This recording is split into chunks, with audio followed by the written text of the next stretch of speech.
오케이. 자, 이노베이션 리서치랩 3기의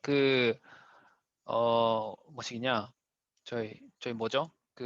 This is Design Thinking Net을 스터디 해보는 그 시간에 오신 여러분들을 환영합니다. 네. 와, 와, 오늘 눈팅 중이 한 명이 있고요. 나머지 오늘 저희 원래 같이 스터디 하던 세 분과 같이 함께 하고 있는데, 오늘은 여기 에어비앤비가 어떻게 디자인 띵킹을 회사에 좀 접목을 했나, 이제 그거 모든 내용을 다 담고 있진 않지만 거기 몇 가지 재밌는 사례들도 있고, 그다음에 그 안에 좀 인사이트 있는 게 있어서 그걸 오늘 여러분들 활동을 해보고자 합니다.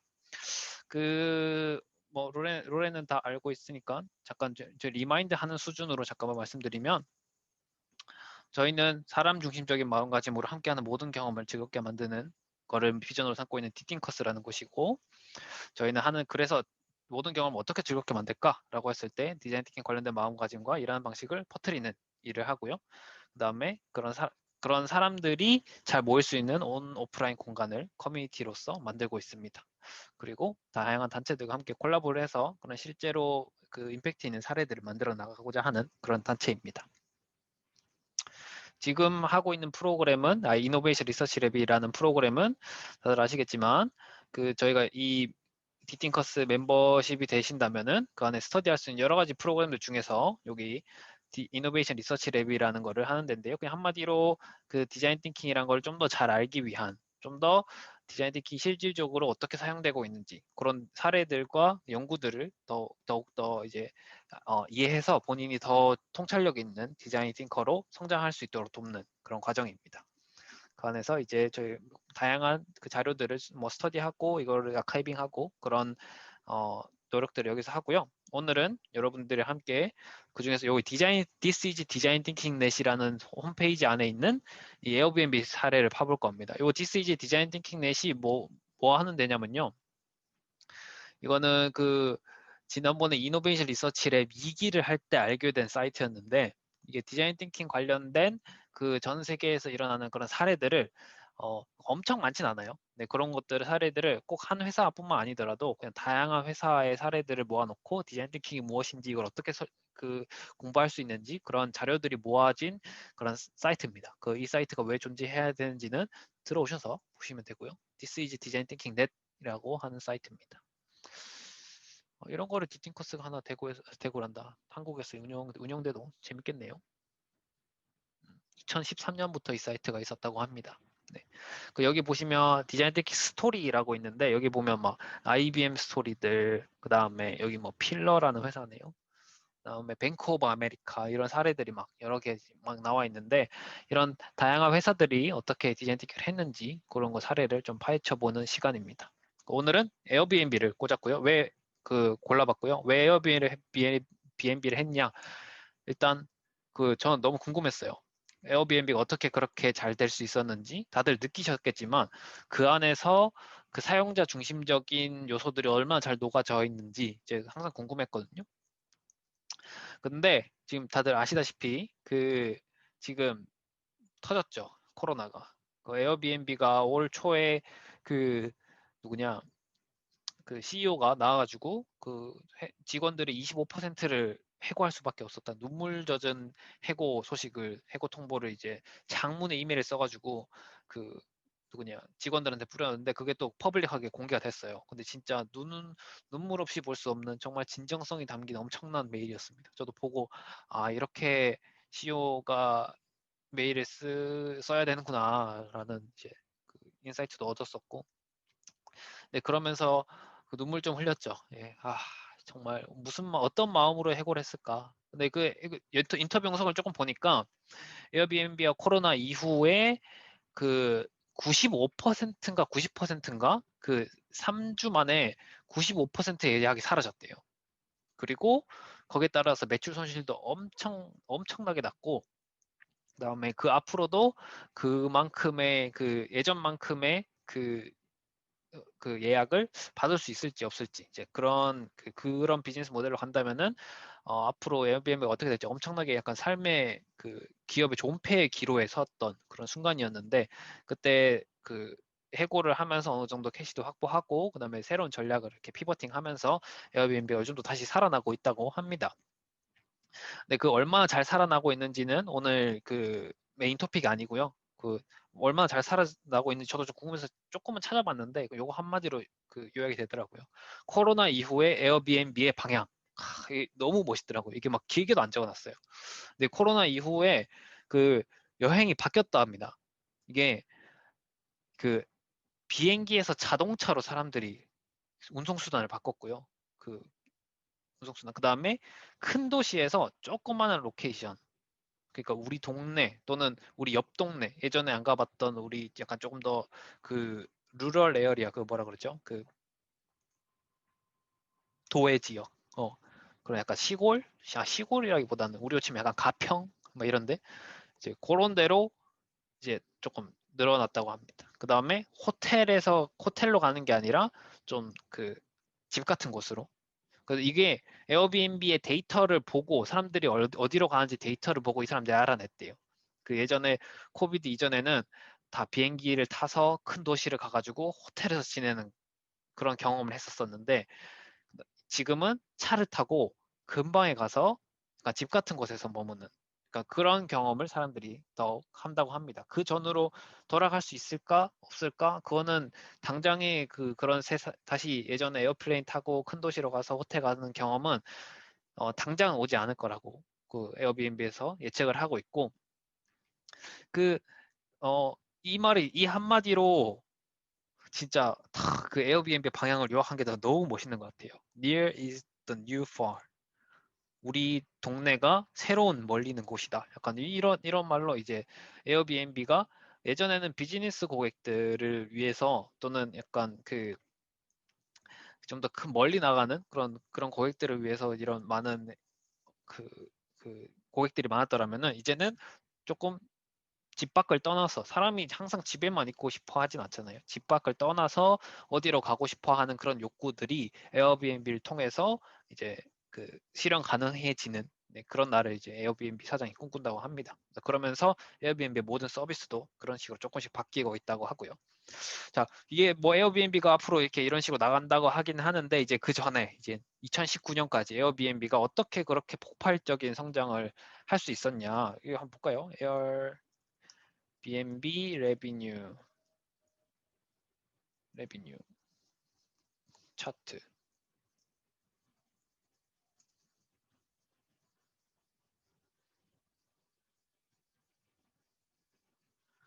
와우, 어마어마하네요. 수직 상승했네요. 맞죠? 에어비앤비 거. 맞겠지?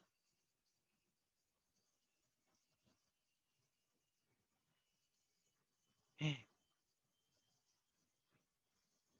와, 거의 한 4년 만에 몇 배 뛴 거야? 헉, 이거는 매출이 아니고 호스팅 하는 그 리스트인 것 같은데, 시드니랑 멜버른. 이렇게 호스팅 하는 사람도 많아졌다는 뜻은 이만큼 또 그 매출이 많이 늘어났다는 뜻이겠죠? 네. 와우. 이렇게 게스트가 많이 늘어났다고 합니다. 근데 이게 95%가 3주 만에 이렇게 팍 깎여진 그런.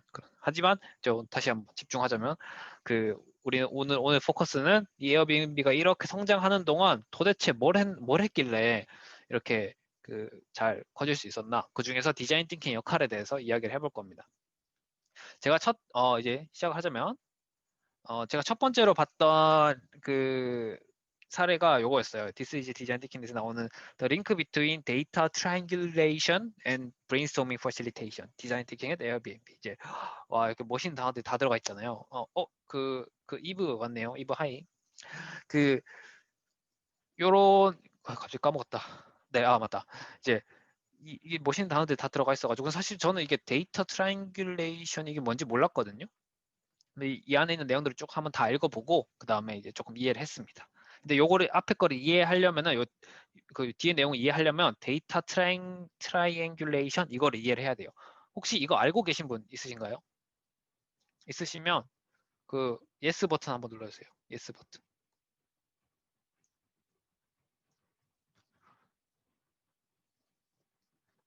네, 없는 걸로 알고 데이터 트라이앵귤레이션에 대해서 일단 설명을 드리도록 하겠습니다. 이게 뭐냐면 이게 쉽게 말해서 이거예요. 내가 이건 것 같아. 근데 이거를 검증하기 위해서 요 방법도 써보고 요 방법도 써봐서 서로 다른 방법인데 두 개가 다 똑같은 결과를 내고 있어. 그래서 이 결과물이 검증이 됐다라는 거를 이제 그 검증하기 위한 여러 가지 방법 중에 하나입니다. 쉽게 말해서 그 지금 그 예를 들어서 뭘까요? 디팅커스의 사람들이 친밀도를 못 느끼고 있는 것 같아라는 나만의 인사이트가 여기 리저트로 생겼어요. 여기 사람들이 별로 못 친해진 것 같아. 그래서 메소드를 일단 정량적인 방법을 썼습니다. 사람들한테 서베이를 해가지고 나는 사람들이랑 이 정도 친한 것 같아. 0점, 디팅거 사람들이랑 이 정도 친한 것 같아. 0점에서 10점 스코어링을 해요. 그렇게 해가지고 서베이 결과를 쭉 모아가지고 그런 양적 연구 방법으로 한번 검증을 합니다. 그래서 사람들이 이렇게 좀 별로 안 친하구나. 그 다음에 메서드 2는 사람들이랑 이제 뭐 포커스 그룹 인터뷰를 해가지고 몇 명의 사람들을 모아서 한 몇 시간 동안 인터뷰를 해요. 그렇게 돼서 또 알게 된 결과 그런 것들 다 종합해 봐서 봤을 때 이 결론을 검증해보는 또는 이런 가설을 검증해보는 그런 거를 데이터 트라이앵귤레이션이라고 하고요. 이거는 뭐 이런 그 정량적인 데이터들, 그다음 정성적인 데이터들을 함께 뭐 귀납법이랑 그다음에 연역법 이런 것들을 동시에 잘 활용해서 이거를 그 적절한 결론을 내야 된다. 그러니까 또 그냥 뭔가 하나의 결론을 어떠한 연구 방법으로만 그 검증하는 게 아니라 360도로 이거를 적절하게 다 뭔가 검증하는 그런 시도를 데이터 트라이앵귤레이션이라고 한답니다. 그래서 요거 보고 제 이해가 됐어요. 이게 어, 예를 들면 뭐 학교에서 교실에서 어떤 경험이 일어나는지를 이게 그거를 리서치하러 가는 사람들이 본 거. 그 다음에 실제로 선생님이 어떻게 하려고 했는지, 그 다음에 학생들이 어떻게 느꼈는지, 뭐 이런 것들을 다 종합적으로 분석해 봤을 때, 이게 우리가 좀 그 납득할 만한 그런 그 결과다라고 이렇게 그 데이터들을 서로 검증하는 거죠. 학생들한테도 물어보고, 그 다음에 선생님한테도 그 물어보고, 리서처들도 본인만의 결론을 내고. 이런 식으로 그 다각적으로 데이터들을 검증하고 그런 가설들을 검증하는 게 데이터 트라이앵귤레이션입니다. 그리고 요거는 이런 방법과 그 브레인스토밍을 퍼실리테이션 하는 방법을 잘 그 활용을 해서 에어비앤비가 내부의 혁신을 이뤄냈다고 그런 하네요. 자, 그러면 요 기사들을 하나씩 다 읽어보시면은 이해가 잘 되실 텐데 요거를 그 지난주에 앨리스가 정말 기가 막히게 지지난주죠? 앨리스가 정말 기가 막히게 PPT를 준비해서 엄청 부담이 됐었는데 저는 제 스타일대로 텍스트 위주로 가겠습니다. 네, 일단은 이 사람이 요 아티클은 이 샤샤 로봄리스키 맞나요? 사샤 루보미르스키 사샤 루보미르스키라는 분이 이제 이때 요 에어비앤비의 인사이트 팀이라는 곳의 그 리드였는데요. 이 사람을 인터뷰를 했던 그런 기사입니다. 누가 인터뷰를 했는지 모르겠어요. 아무튼 어떤 사람이 이 사람 인터뷰 해가지고 에어비앤비는 어떻게 디자인 띵킹을 잘 적용했나요? 이제 이런 걸 했는데 이 사람 보면은 좀 난다긴다 한 데서 일을 많이 했어요. 이렇게 보니까 여기 유튜브에서도 일하고 구글, 뭐 안드로이드, 구글에서 이 사람이 좀 뼈가 깊었네요. 10년 한 정도 일했네. 그 다음에 에어비앤비 갔다가 그다음에 미디엄 여기 또 갔다가 뭐 오에노 이건 잘 모르겠어요. 아무튼 이런 데 가서 이 사람이 약간 그 UX 리서치에 관련된 그 좀 뭔가 스탠포드 출신이고 좀 권위자라기보다는 좀 실무자 중에 좀 짱짱인 사람, 좀 사람들이 많은 사람들 데리고 하려고 하는 사람 그런 사람인 것 같습니다. 이제 이 사람이 에어비앤비에서 무슨 디자인 띵킹으로 했는지 그거를 이제 좀 설명을 드릴게요. 여기 오늘 진행하는 방법은 제가 여기 했던 거를 좀 한글로 몇 개 옮겨놨습니다. 중요한 내용들. 이제 이런 것들을 여러분들한테 공유하면서 이제 알려드릴게요. 근데 요 메뉴에 요 빨간색으로 있는 게 이거의 거의 결론입니다. 그 에어비앤비는 이 엔트러프레너십을 좀 디자인과 겹쳐가지고 그런 기업가 정신과 디자인을 합친 그 디자인 프리니어십의 롤 모델인 회사라고 하네요. 네. 근데 이 디자인 프리미어십을 잘하는 에어비앤비 안에는 요 인사이트 팀이라는 데가 있다고 합니다. 인사이트 팀. 이게 쉽게 말해서 그러니까 디자인 띵킹 팀 같은데요. 네. 거기서 그 에어비앤비 혁신을 위해서 이제 잘 꾸며놨다고 합니다. 네, 이제 요 아티클 조금씩 더 읽어보시면요.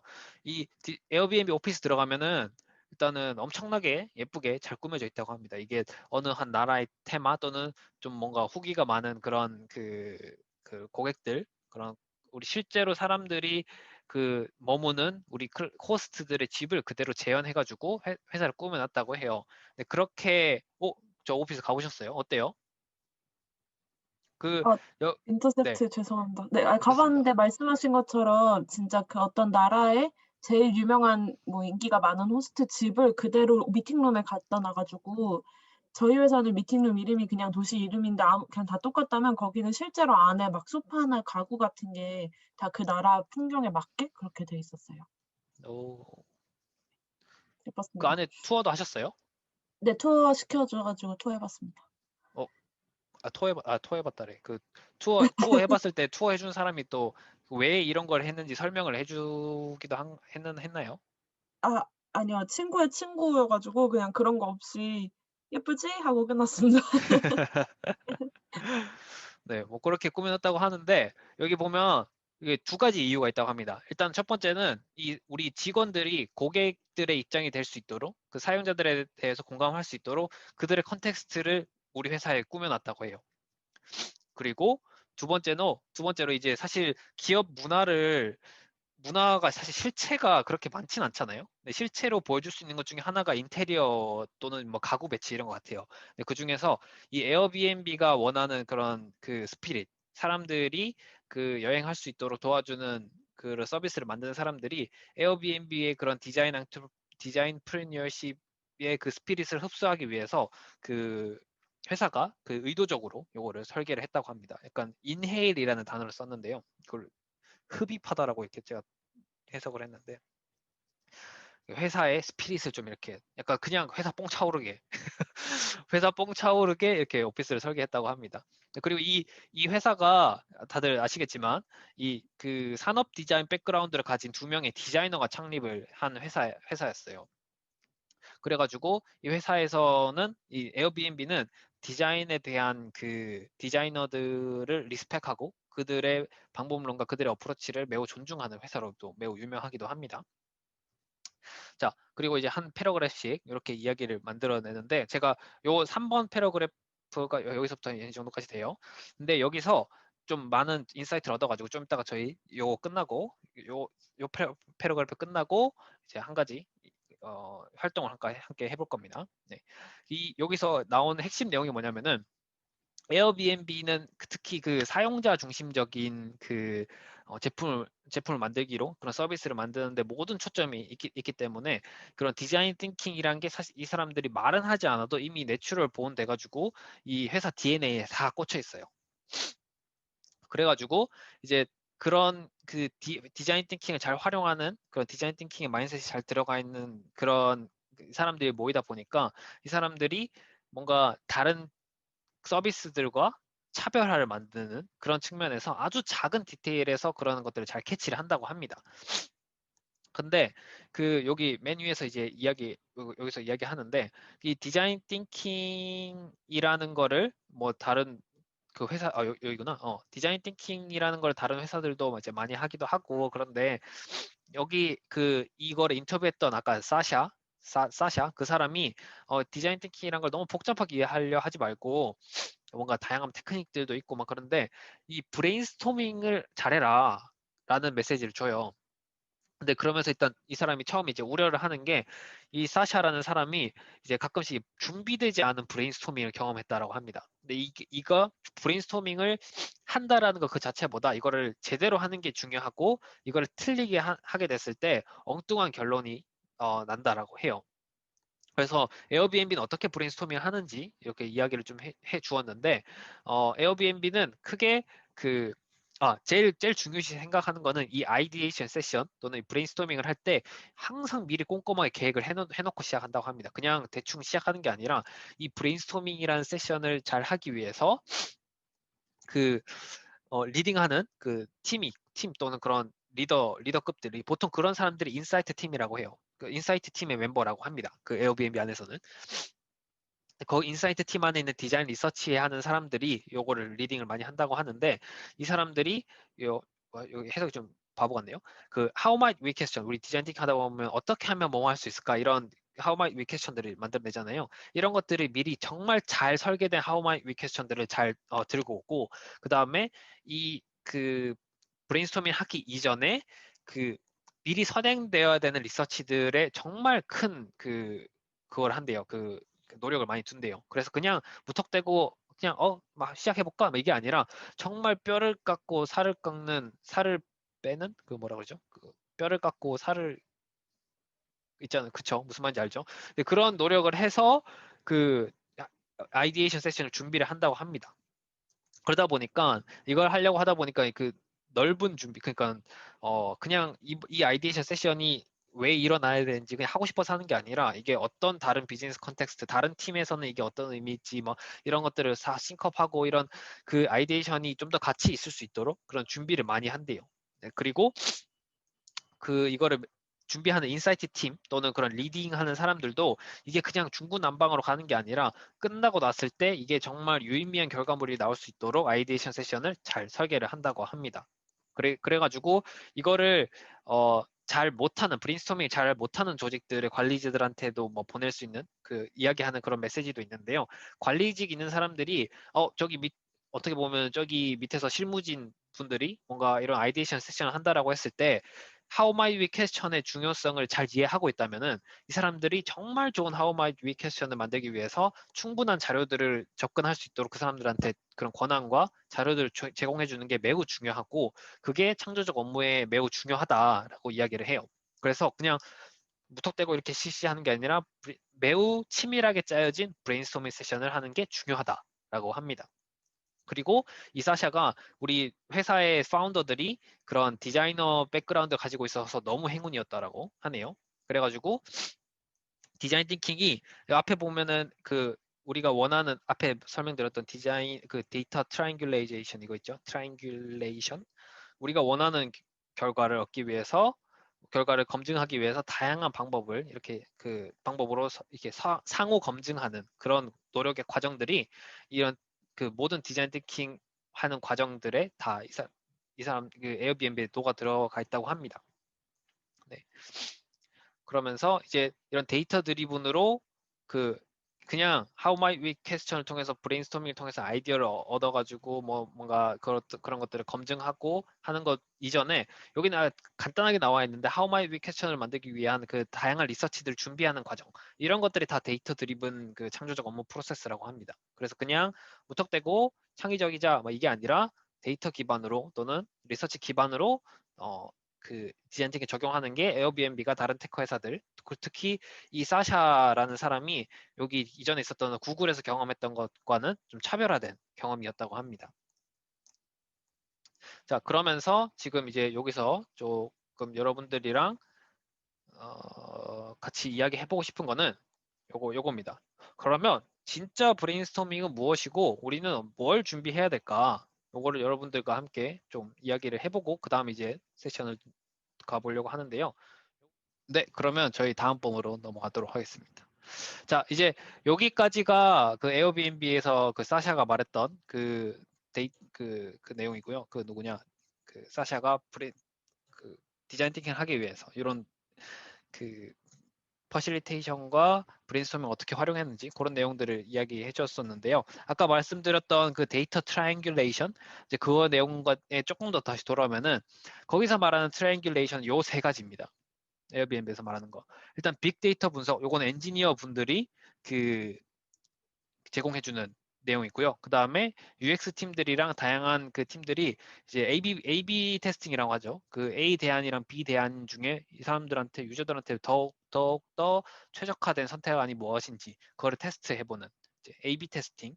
그 다음에 그 사람들이 종합하고 그 감을 얻는 것. 이게 그 인터뷰나 아니면 포커스 그룹 통해서 그 사람들이 얻는 인사이트 바탕으로 선택을 하는 거. 그렇게 해서 빅데이터 분석 한 축, 그 다음에 A/B 테스팅 한 축, 그 다음에 이거 실제로 디자이너 분들이나 인사이트 팀 같은 그런 혁신 팀들이 내어놓는 그런 사용자 관련된 인사이트들, 그 정성적인 리서치를 통해서 만든 인사이트들, 이 세 가지를 통해서 그 하나의 결론을 내는 게 에어비앤비의 문화라고 해요.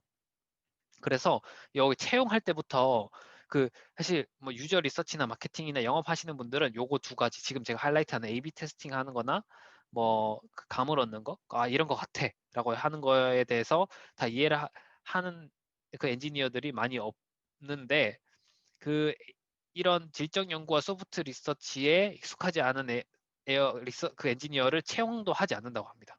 그래서 엔지니어조차 사용자와 디자인을 존중할 수 있는 그런 사람들만 에어비앤비 뽑는다고 하고요. 그래서 이런 방법론에 대한 교육을 그 인사이트 팀, 이 팀이 하기도 한다고 합니다. 그러면서 이제 그 디자인 띵킹을 하는 사람들이 가지고 있는 오해 중에 하나일 수도 있는 이 얼마나 우리의 민주적인 결정 방법이 통해야 되는 어디까지 우리가 민주적으로 결정할 것인가 이제 거기에 대한 이야기가 5번, 6번 패러그래프에 나오는데요. 그 일단 저 그 앱하우스 제가 SAP 앱하우스 그 SAP에서 있는 그런 이런 인사이트 팀 같은 그런 곳에서는 There is no democracy in design이라고 합니다. 그런 포스터가 있어요. 그 앱하우스라는 독일에 거기 가보면은 그리고 여기 에어비앤비에서도 에어비앤비는 그 이 안에서 이제 계속 반복되는 민주주의를 거치는 과정이 창조성 그 특히 디자인 띵킹 같은 거다라고 이야기하지 않아요. 이게 무슨 말이냐면 이게 그냥 사실 뭐 저희가 뭐 퍼실리테이션 배우고 그다음에 디자인 띵킹 배우고 이러면서 착한 사람 증후군 걸린 사람들 때문에 또는 그런 모습으로만 보여주려고 해가지고 뭐 양보하고 다음에 한번 그러면 이건 어떨까요? 그러니까 와 너무 좋아요. 그러니까 이런 식으로 서로 타협하고 양보하는 게 아니라 실제로 이거를 우리가 명확하게 사용자를 기준으로 두고 그 다음에 이 사용자들을 만족시킬 이 사용자들이 좀 더 에어비앤비 플랫폼 안에서 더 좋은 경험을 즐길 수 있도록 누군가가 또는 그 사용자들을 위한 기준을 가지고 결정을 해야 되잖아요. 근데 그 결정을 하는 것을 이제 그냥 퍼실리테이션 또는 이런 브레인스토밍 나온 아이디어들을 사람들끼리 합의한 내용들을 무조건 반영하는 게 아니라 이런 사실 그날 브레인스토밍 세션 또는 이런 데이터 트라이앵귤레이션을 통해서라도 뭔가 대안들이 나왔는데 그 대안들이 맞는지 안 맞는지는 계속적인 또 검증을 해야 되잖아요. 근데 이런 것들 검증에 의해 있을 때 책임이 있는 사람 그런 사람들이 되게 리더십이죠. 근데 그 리더십 있는 사람들한테 우선순위를 넘기고 그 사람들이 결정하게도 한다고 합니다. 그리고 아이디에이션이 어디로 가야 되는지에 대한 방향의 가이드를 받기도 하고 왜냐하면 요 말이 저는 너무 와닿았어요. 모든 사람들이 비즈니스 요구 사항과 상황을 이해하고 있지 않다. 그래서 이 아이디어 너무 좋은데 이 관점에서 생각해봤을 때 좀 예를 들면 뭐 물류 관점에서 생각해봤을 때 우리 또는 에어비앤비 입장에서 예를 들면 호스트의 경험 입장에서 생각해봤을 때 호스트 경험 전문가들이 봤을 때는 이건 아닌 것 같아 라는 이런 것들을 그 사실 한 사람이 모든 거를 다 이해하고 있진 않잖아요. 그래서 그날 예를 들면 그 브레인스토밍 세션을 통해서 나왔던 그런 대안들이 항상 최선의 대안은 아닐 수도 있다. 그러면서 그 대안이 나왔다 하더라도 그런 나중에 그런 대안을 결정하는 사람들이 따로 있고 그다음에 물론 그 팀도 이게 왜 좋은 결정인지 대해서 설득을 하겠죠. 근데 그런 서로가 이제 백앤포트 하면서 그 결정하는 그런 문화가 매우 중요한 것 같고, 근데 그 매니저들이 그냥 자기네들 꼴린 대로 리더십들이 꼴린 대로 막 결정하냐? 또 그것도 아니래요. 그 뭘로 결정하냐면 그 아까 리서치 했던 거 있죠. 저희 빅데이터 분석하고 엔지니어들이 빅데이터 분석하고 그다음에 A/B 테스팅 했던 거 뭐 이런 것들을 통해서 그런 데이터들을 믿고 그 데이터 기반해서 매니저들이 결정을 한다고 합니다. 그러니까 리더십들이 결정을 할 수 있는 근거 자료들을 계속 막 주는 거죠. 그렇게 해가지고 그 에어비앤비의 그 이런 뭔가 대안들이 결정이 되고 그다음에 디자인 팀 경험 디자인 팀 있죠. UX 디자인 팀에서 세운 그런 원칙들을 기준으로 이런 대안들을 결정한다고 합니다. 그러면서 이제 그 빅데이터 분석과 A/B 테스팅, 그 다음에 사용자 리서치를 통해서 얻는 이런 모든 자료들을 다 종합을 해가지고 현명한 결정을 하려고 하는 것. 이제 이게 에어비앤비 아주 큰 중요한 디자인 띵킹 문화라고 하고요. 그럼 이러면서 이제 요 아티클이 끝납니다. 네. 근데 요 아티클이 끝나면서 이 후속 아티클이 있어요. 이제 이때는 조금 더 크게 에어비앤비가 어떻게 디자인 띵킹을 적용하는지, 특히 그 브레인스토밍과 데이터 트라이앵귤레이션 요거를 강조하면서 이 아티클이 끝나는데요. 그래서 이제는 조금 더 구체적인 사례, 하나의 서비스를 가지고 이 사람들이 이야기를 합니다. 요게 두 번째 아티클인데요. 에어비앤비와 관련된 How Airbnb uses Design Thinking in Project. 이거는 그 결론만 말씀드리면, 왜 호스트들이 우리 클라이언트들을 또는 우리 그 트래블러들을 거절하는가, 왜 호스트 요청을 거절하는가, 그런 문제를 어떻게 해석할 수 있는 그 디자인 थि킹을 해결할지, 거기에 대한 그 아티클들이 요 내용에 있습니다. 요거는 연결된 그 하나의 아티클이 있어서 그거랑 또 같이 설명을 드리도록 할게요. 자, 그러면 요 아티클을 딱 시작하는데, 일단은 이렇게 시작을 합니다. 에어비앤비 사용자는 매우 다양하죠. 이 다양한 거를 이렇게 한마디로 요약을 했어요. 이제 막 베를린 파티 트래블러라고, 약간 베를린 하면 약간 파티의 메카 같은 그런 도시로 유럽에서도 유명하니까, 그 약간 어린, 약간 베를린에서 파티를 하고 싶어 하는 그런 여행객들이 만약에 노부부가 사는 조용한 아파트를 부킹하려고 한다면은, 그 노부부는 이거를 억셉할까요? 아니면 리젝할까요? 그러면 이제 거의 되게 리젝을 하겠죠. 이 사람이 와서 우리 동네 조용한데 깽판지면 안 되니까. 이런 상황에서는 호스트들이 리젝하거나 대답을 안 하는 경향이 있다고 하대요. 이게 호스트가 뭐 그럴 수 있지라고 하면서 이제 이해를 할 수도 있지만, 반면에 이 어린 베를린 여행객들의 페르소나에서 봤을 때, 만약 이 사람들이 처음 사용하는 사람들이라면 이게 첫 에어비앤비 경험이 똥이 되는 거잖아요.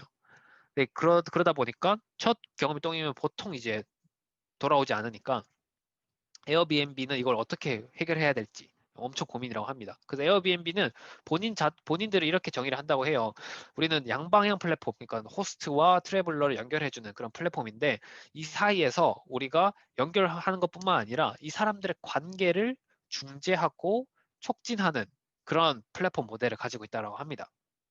그러다 보니까 이런 베를린 파티 여행객들이 노부부가 사는 이런 아파트를 부킹하는 거를, 그런 상황이 발생했을 때 어떻게 해결할지, 그러니까 사후에 뭔가를 어떻게 해야 될지, 그 다음에 이거를 사전에 어떻게 예방을 할지, 이거를 매우 신경을 많이 쓴다고 해요.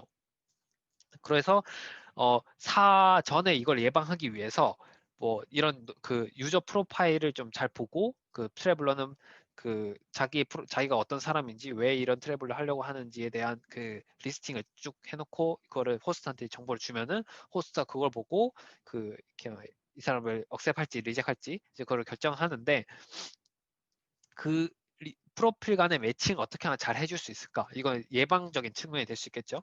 근데 그리고 이거를 바로 그러면 이제 어떻게 해결할지로 바로 들어가기 이전에, 그럼 호스트들은 무슨 이유 때문에 왜 이거를 거절하는지 여러 가지 패턴들이 있을 거잖아요. 그리고 호스트들이 무엇을 좀, 이거는 이것까진 괜찮고 이거는 이 사람들 호스트들이 꼭 이제 트래블러들이 알아줬으면 좋겠다라는 것, 이런 것들을 어떤 게 있는지 뭐 이런 것들을 조사하기 시작했다고 합니다. 이거를 UX 팀이 이거를 발견했다라고 해요. 이 문제를.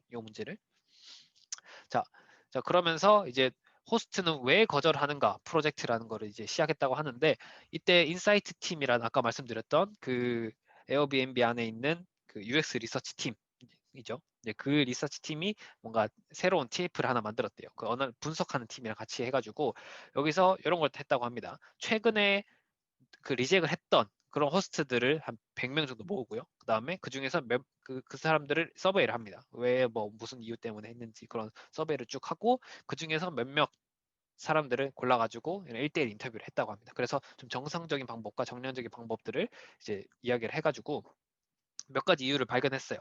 근데 리젝한 이유가 게스트에 대해서 좀 정보가 충분하지 않다. 그 다음에 이상하게 막 뭐 알아보지도 못하는 그런 말들 쓰고, 그다음에 부정확한 가용 날짜. 그다음에 이 사람 얘가 언제 머물려고 하는지도 잘 모르겠고 몇 시에 온지도 잘 모르겠고 막 이러면서 여러 가지 이유들을 발견했다고 해요. 근데 여기서 약간 이게 비즈니스 컨피덴셜한 내용이라서 모든 내용들은 여기 아티클에 담을 수 없다고 합니다. 네.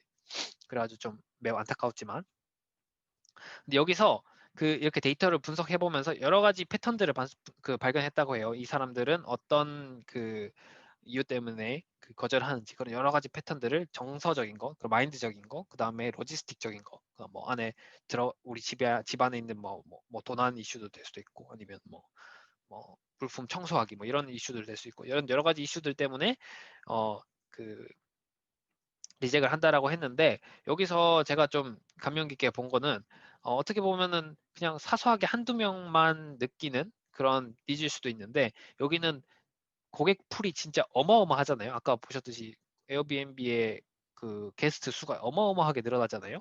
그래서 아주 한두 명의 여기 100명의 리서치를 저희가 아까 했다고 했는데 여기서 한두 명의 그 이야기들이라도 여기에 이 많은 그 많은 뭐라 그러죠? 게스트들로 이렇게 그 스케일을 딱 이렇게 넓혀 보면은 엄청난 문제가 될 수 있다는 거죠.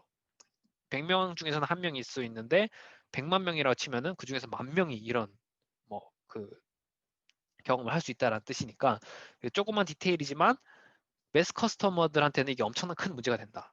그래서 고객들이 떠날 수 있는 그런 요소가 된다라고 이렇게 그 결론을 냈다고 합니다. 그래서 이런 자그마한 문제들도 사용자 경험들을 좀 더 좋게 하려고 에어비앤비 팀이 그 노력하려고 했고요.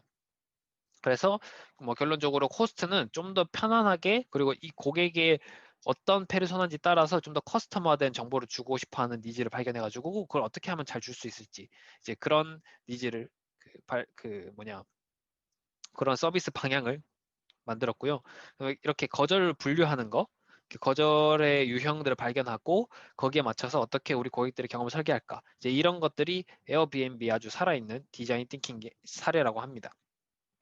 그렇게 그 정성적인 방법과 정량적인 방법을 같이 짬뽕해가지고 그 에어비앤비의 혁신을 일으키려고 하는데 그 여기서 이 사람들이 그 여기 스노우 화이트 백설공주가 그 디즈니 거죠. 그 디즈니가 이 백설공주를 냈던 그 그 시기가 예전에는 디즈니가 그냥 카툰 중심의 조그마한 단편 카툰 중심의 그런 그 만화를 그려서 냈었는데 그렇게 인기를 얻었었는데 이 디즈니 창립자가 이제는 이거 그냥 카툰 말고 조금 더 스토리가 있고 그다음에 사람들이 이 캐릭터에 푹 빠질 수 있는 공감 갈 수 있는 그런 캐릭터를 만들어냈던 사례를 에어비앤비 사장이 봤어요. 그래서 그냥 한번 컨슘하고 날아가는 그런 컨텐츠가 아니라 스토리를 기대하게 만들고 사람들이 푹 빠지게 만들 수 있는 이제 그런 서비스를 에어비앤비가 만들어 나가려고 해가지고 아까 여기 그 UX 팀이 해결하려고 했던 문제 있죠. 여기서 그 거절 프로젝트 그걸 할 때 여기 자세한 내용을 못 담지만 요 스노우 화이트 프로젝트랑 매우 그 유사하다고 합니다. 그래서 요 내용을 제가 한번 다시 파봤습니다. 파보니까 저희가 시간이 그렇게 많지 않으므로 결론만 좀 말씀드리면 이 백설공주 프로젝트를 할 때 그 에어비앤비에 있는 이 사람들의 경험들을 조금 스토리화하기 시작했어요.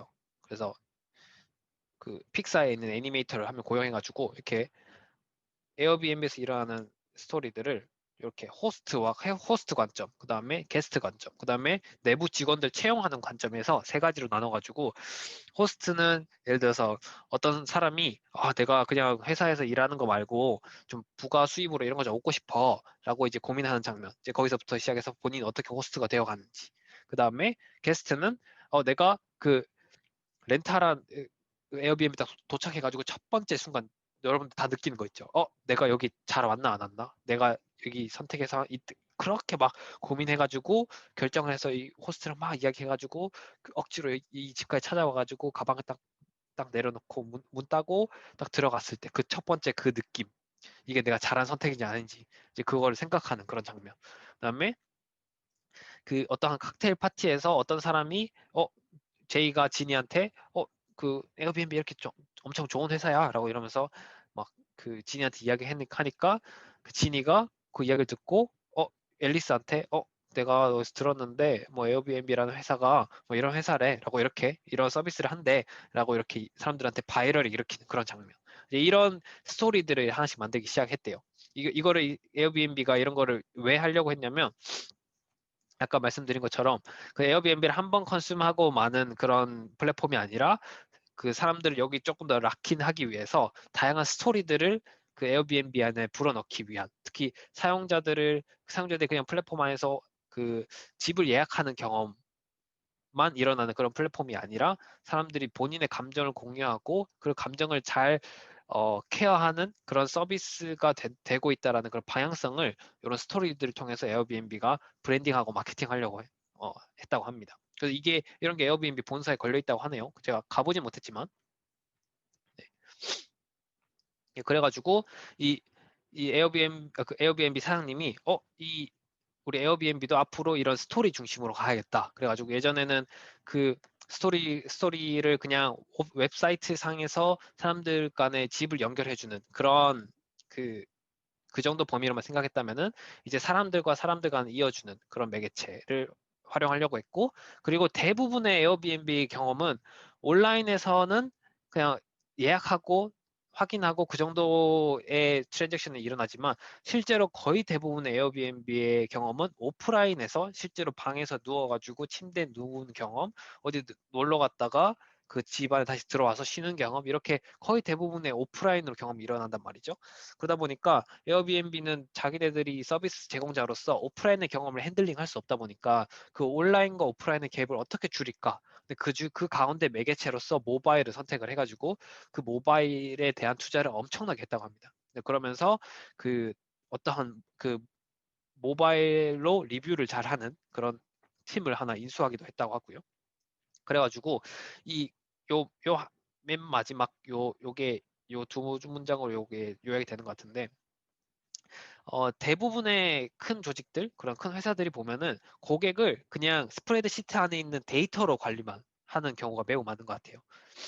근데 그 스프레드시트 안에 있는 데이터들을 꺼내서 실제로 그들의 삶, 그들이 어떻게 느끼고 무엇을 생각하고 무엇을 느꼈는지 그런 것들을 이해하는 게 이 사람들의 서비스를 더욱더 차별하게 만들어주는데 도움이 매우 되었다고 합니다. 그래서 구글 덕스에서 벗어나가지고 사용자들을 이해하는데 이런 스토리텔링이 매우 중요했다고 하고, 이런 식으로 그 사용자들을 분류해서 특히 호스트들과 게스트들과 우리 내부 인플로이들을 구분해서 그들이 어떤 느낌을 느끼는지, 어떤 여정을 가지는지 그런 것들을 철저하게 분석을 해가지고 거기에 맞는 경험을 설계하는 것. 특히 그런 경험을 설계할 때 어떤 경험이 좋은 건지 그것들을 데이터 트라이앵귤레이션이라는 방법과 그 브레인스토밍을 철저하게 잘 준비해서 그거를 통해서 좋은 대안을 만들어내는 것. 이제 그런 방법들을 에어비앤비를 그 특별하게 그리고 성장을 잘 할 수 있도록 만들었다고 합니다. 그렇게 에어비앤비가 모든 영역에서 거의 디자인티켓을 활용할 수 하고 있다라고 하기는 하지만, 오늘은 어느 정도 조금 이제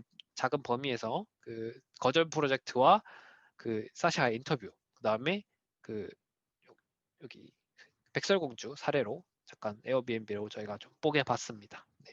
네, 그러면서 여러분들과 그 이야기할 수 있는 그 질문들 몇 가지 준비를 해왔는데요. 여기 2번, 3번 시트로 넘어가기 전에 혹시 여러분들의 이걸 좀 이야기 들으시고 떠오르는 생각들 또는 뭐 아무런 의견들 다 괜찮습니다. 뭐 어떤 게 인상 깊었는지 이런 내용들 가능하시다면 마이크를 켜고 이번 굳이 적지 않고 그냥 나눠보도록 할까요?